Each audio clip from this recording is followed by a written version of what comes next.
À la table des communications, ce matin, que retiennent nos stratèges en communication de l'année 2018 qui tire à sa fin? Alors, quels sont les meilleurs coups en communication, en relations publiques? Martine Saint-Victor et Louis Aucoin qui sont avec nous ce matin pour terminer l'année. Bonjour à vous deux. Bonjour. 22 décembre, mais bon, c'est notre dernière table des communications avant 2019. Je vous ai demandé tout d'abord de décerner à vos yeux la Palme d'Or, si je peux emprunter l'image de Marc. Oui.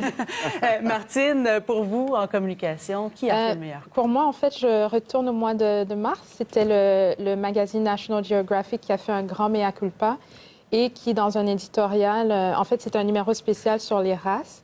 Et dans son édito, disait « Pendant des décennies, nos reportages étaient racistes. Pour nous en détacher, il nous faut les reconnaître. » Donc, ils ont fait appel à des historiens pour revoir le corpus du magazine. Et dans les archives, se sont rendus compte qu'effectivement, il y avait beaucoup de stéréotypes, beaucoup de... par exemple, on présentait toujours les Noirs comme des domestiques ou dans des rôles d'oppression. Et ils ont fait ce mea culpa et c'était un grand coup, en fait, premièrement, de publicité parce qu'on a parlé du National Geographic comme on n'avait jamais fait avant.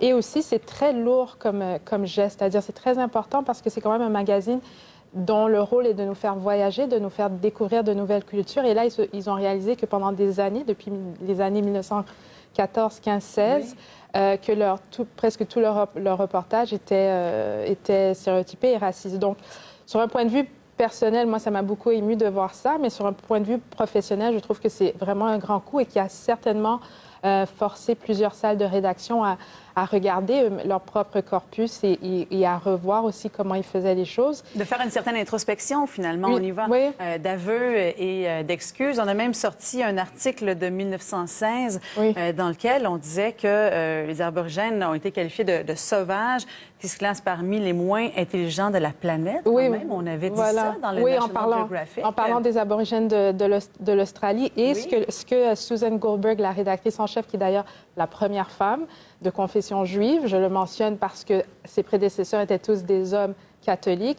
Ce qu'elle a dit en interview après, c'est que c'était un rappel qu'il fallait de la diversité dans les salles de rédaction, les salles de nouvelles, etc., pour avoir une diversité d'opinions, une diversité de sensibilité. Et je pense qu'il y a eu un effet domino.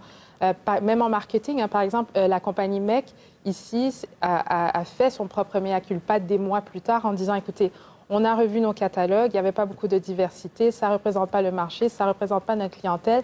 Donc, je pense que le National Geographic a ouvert une porte qui, certainement, a forcé plusieurs organismes à revoir leur façon de faire. Un magazine d'une si grande influence, finalement, ça a fait des petits. Oui. Hein? C'est génial de voir ça. Maintenant, Louis, vous, de votre côté, pour nous mettre dans l'esprit, on va regarder un extrait tout de suite.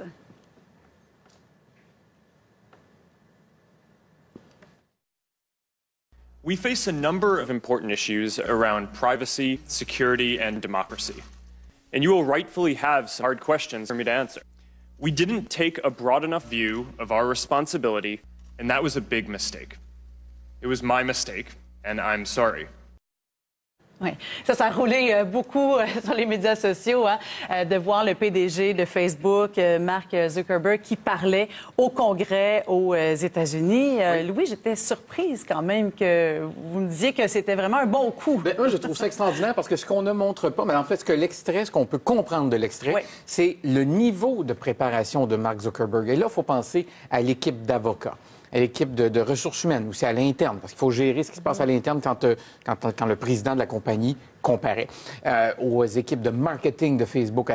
Enfin, des centaines de personnes qui ont été mobilisées pour préparer cette comparution-là. Et on se souvient, c'était en avril 2018, dans la foulée du scandale de Cambridge Analytica. Alors, pour mémoire, c'est une entreprise qui allait récolter des données sur Facebook et qui aurait influencé les élections américaines.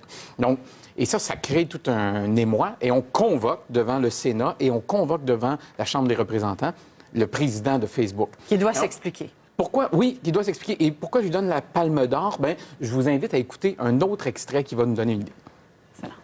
Well, how do you sustain a business model in which users don't pay for your service? Senator, we run ads. I see. That's great.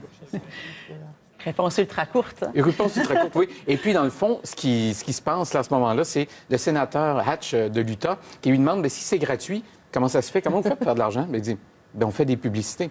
Et là, le sénateur apprend ça. Donc, pourquoi je lui donne la Palme d'Or? C'est ce qui devait être le procès de Facebook est devenu le procès de l'incompétence des élus américains à gérer ces grandes firmes-là. Et ça, c'est... Parce que durant ces 5 heures-là qui passent devant le Sénat et 5 autres heures devant la Chambre des représentants, on parle de protection de données personnelles, on parle d'élections, on parle de publicité, on parle de la crise des médias, on parle de toutes sortes de choses. Et puis, à la fin, on n'apprend pas grand-chose sur Facebook, mais on en apprend beaucoup sur les politiciens qui ont de la difficulté à gérer ça. Mais ça n'a pas garanti une belle année pour Facebook, loin de là. On parle vraiment d'une année très, très noire pour les réseaux sociaux. Ah oui. Mais d'abord, Facebook a perdu presque 10 de ses utilisateurs. Oui. Donc, il y a eu dernièrement un immense scandale parce que Facebook, en 2014, avait dit les personnes en premier. Donc, on va limiter la possibilité de faire de la publicité ou de rejoindre les amis des amis, etc.